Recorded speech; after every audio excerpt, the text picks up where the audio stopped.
Hello all you lovely watchers and welcome to the debut episode of Ink Blazers, 5 of a Kind.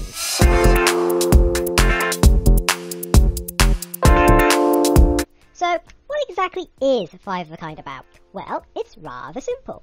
Each episode I will hunt down 5 comics on Ink Blazers with a common theme.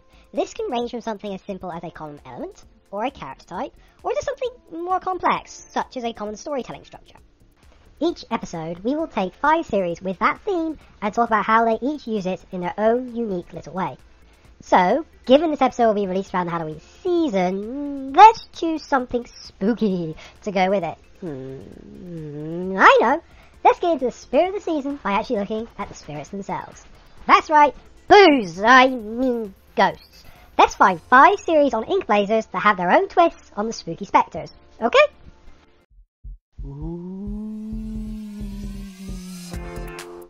Alright, so what do we have here? Aha! From the previous section, may I present Shamrock by Ashikai. Shamrock is the story of a high school student, Isaac, who gets caught up with a strange girl in his class. What makes her so strange? She fights ghosts. That seems pretty strange to me. Shamrock takes the scientific approach to ghosts, using theories regarding electricity to explain how they came to be. In Shamrock, the ghosts are referred to as gates and are the result of the residue of human emotion coming into contact with an item they had a great affinity for.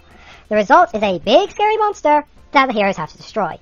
Good thing that they only come out at night, or else, panic in the streets. The scientific approach on ghosts isn't actually used very often, and when it is, it's usually in a way designed to mock those who approach it.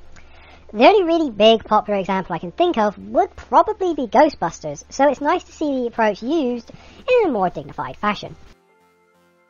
But the scientific approach isn't for everyone. Some people prefer a good old-fashioned ghost story.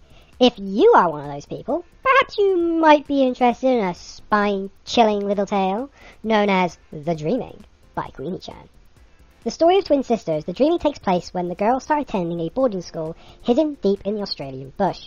Tales of disappearing girls, bizarre paintings, and a crazy old vice principal with intense hatred of twins all mixed together for a ghostly tale that will give you goosebumps for sure. The story draws a lot on urban legends that usually pop up amongst young people. The famous Bloody Mary Dare is referenced, for example, as well as girls performing seances and other acts of black magic. I think most people have had some kind of experience with urban legends and old ghost stories, so The Dreaming taps into that common experience and presents a story where those legends have truth to them.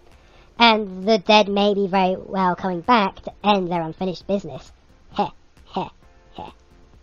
And speaking of unfinished business, how about we take a less dark look on ghosts? I mean, ghosts are, or were, people after all. And so, here we go. May I present to you Poltergeist by Lawbits, that focuses on the concept of ghosts as people and their unfinished business. Meet Bree. She's just started college and found out her house has 5 ghostly boys haunting it. Now, I for one would have just called the college and asked to be moved elsewhere, but Bree befriends these ghosts. Unfortunately, this leads to a Reaper turning up to take them away because, well, ghosts aren't supposed to be hanging around, getting ectoplasm on everything and generally being all ghostly. Bree decides that she's going to help each of these boys find peace whilst also being in college. Thinking about it, it's probably a good thing this didn't happen in her final year, or she would likely have just thrown them to the Reaper. The idea of unfinished business is one that is quite common in ghost fiction, and I wonder if it stems from a mixture of hope that we may all get a chance to make things right if we die for our business and this world is done, and that if ghosts exist, they have a good reason for being here and aren't just doomed to wander the earth all lonely and scared for all time. 'Cause that would be awful. Really, really awful. Okay, so I've been told that I'm getting a little bit too heavy here, which is funny because, Poltergeist is actually pretty light and happy, so apparently I need to go even goofier and sillier and happier. So luckily I have something perfect for that. Not Quite There by Jax Wynn. This fun little series follows a boy named Ant who is sickly but otherwise normal.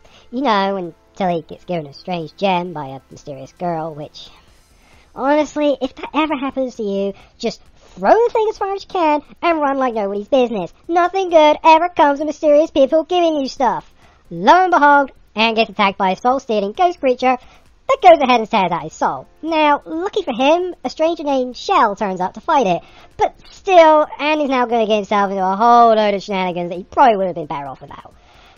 Which is entertaining for us, but less so for poor old Ant here. Sorry, guys. Not Quite There is pretty much just going for a comedic approach with this sort of thing. It's not taking itself seriously in the slightest, and that can be very entertaining and might just be what you're looking for. I mean, come on, getting your soul ripped out is kind of funny when you think about it.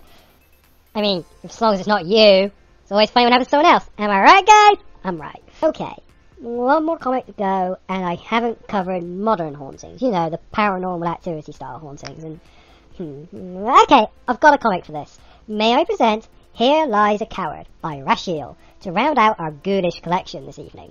Here Lies a Coward is relatively new compared to these other series, but so far it's the story of a young girl, Monique, who is having nightly hauntings of ghostly figures in her apartment.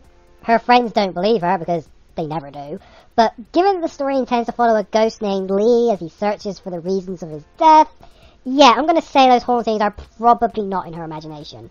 Modern hauntings like the ones seen here are very different from urban legends, and yet similar in some ways. The main difference is that urban legend tends to have a set of rules that ties everything together, whereas hauntings like this are more random and unexplained. They tend to be close to actual reports of a ghost, which, whether you believe in them or not, helps make a story all the more terrifying. So, if you're looking for that kind of approach to ghosts, the more everyday, something's crawling around in my attic, or walking down my hallway, or stealing my Netflix when I'm not looking approach to the whole thing, then look into Here Lies a Coward. It's only just really starting, but there's a lot of good creepy imagery to keep you interested for the time being. And that's our 5 ghostly tales. Let's take a quick look back at what we talked about. First we have Shamrock by Ashikai with its scientific shonen approach. Next is The Dreaming with its urban legends, quickly followed by Poltergeist, which prefers to humanise its spectres. For those who want a good laugh, we have Not Quite There, and it's all wrapped up with Here Lies a Coward with its modern everyday hauntings. All these series are available on inkblazers.com, though if you want to read the latest pages of Shamrock, Poltergeist and Not Quite There, you will need to join our subscription program. Proceeds from the subscription program help fund our authors and gives you access to the latest pages of not just these series, but a wide range of great comics. So head over to the site and find something you like. And so we come to the end of the first episode. If you would like to share or like the video, then go ahead. Otherwise, hope you have a happy Halloween, and I am going to go gorge myself on as much candy as I can find, and believe me, I can find a lot of candy. Bye!